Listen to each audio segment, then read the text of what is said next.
ত্রিতাপ দুঃখ উপস্থিত হলেও যার মন উদ্বিগ্ন হয় না, সুখ উপস্থিত হলেও যার স্পৃহা হয় না, এবং যিনি আসক্তি, ভয় ও ক্রোধ থেকে মুক্ত, তিনি স্থিতধী অর্থাৎ স্থিতপ্রজ্ঞ। তার মানে যিনি দুঃখে সুখে সবসময় অবিচল থাকেন, এই কাম ক্রোধ লোভ মোহ মদ মাৎসর্যময় এই জগতে যার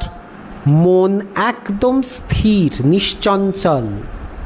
এবং যিনি জানেন যে যা কিছু হচ্ছে তা হচ্ছে লীলা, তা হচ্ছে খেলা, তার মধ্যেই কিন্তু এমন স্থিতপ্রজ্ঞ ব্যক্তির মধ্যেই ঈশ্বরের সেই ঐশ্বরিক